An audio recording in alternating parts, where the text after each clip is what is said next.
I practiced from this side. The first slide, it starts off, my girlfriend used to nanny these two twins, and she would come home with stories about how they would twin talk or communicate with each other. And so I did this little sketch of them as mer-twins, which they're mermaid twin babies. And that thought grew into a drawing that I did. And I turned the drawing into stickers, and I would stick them around town. And I also scanned in the picture and used it for a freelance job doing this skateboard graphics. But I thought it was cool that it started from those two kids.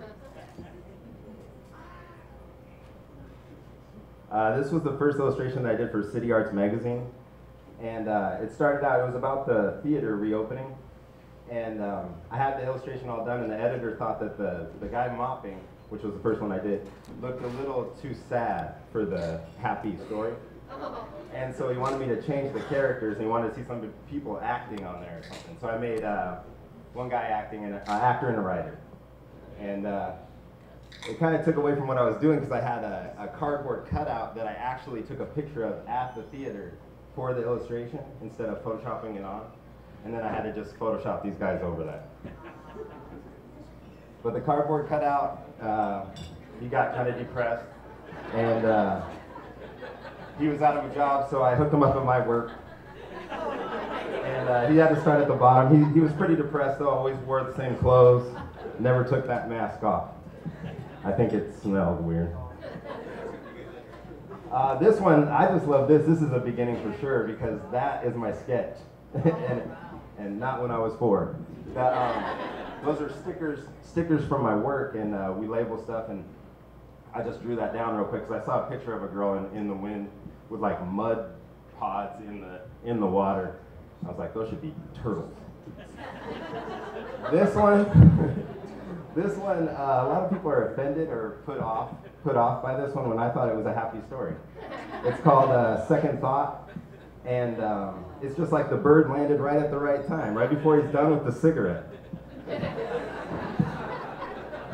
This one came from a little kid too. He did a drawing, and it was just a drawing like where I didn't know what he was talking about.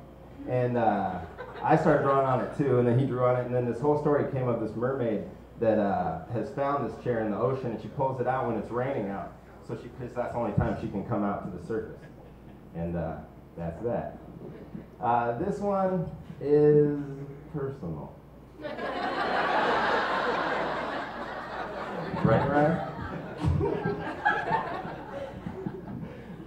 You can make up your own story about that.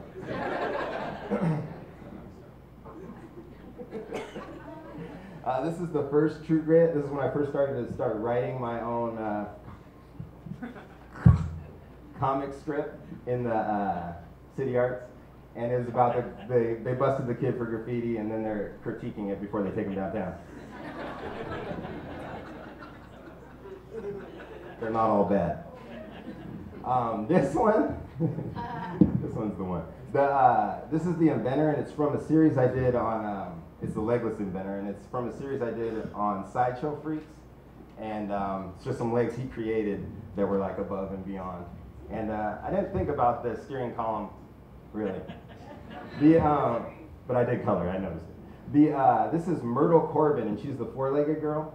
And I thought she should teach the little legs to do a tapping, and she would make more money. But she made a lot of money. Like for the 1800s, she was making $400 a week.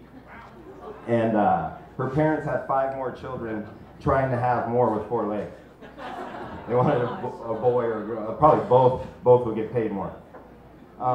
Anyways, the painting came out where I look at it as she's doing a dress rehearsal by herself, and she's still kind of embarrassed on her talents. This one, I love this one because this one poured out just the way I wanted it, first try, everything. And Daniel Blue saw this at a show. He's a presenter later. And he saw this and he said, dude, that's just like playing music, man. It's like one head's yelling and screaming and singing, and the other guy's concentrating on the music part of it. I thought that was cool. This is the Sword Swallower, and I figured, you know, it's 2010, you gotta up stuff. You gotta up the ante. But my favorite part is this part right here.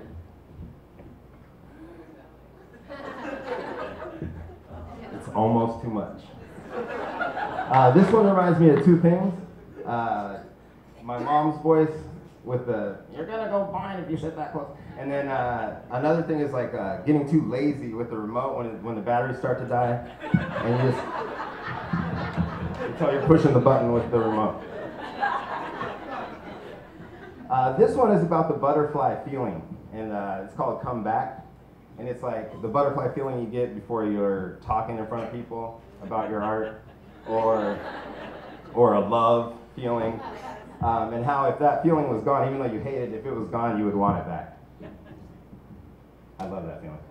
And this one, the reason I have these two pictures over here is because the way I originally pictured the piece was the character right there at the bottom where the owl is, and then the owl flying by on the top. But things changed.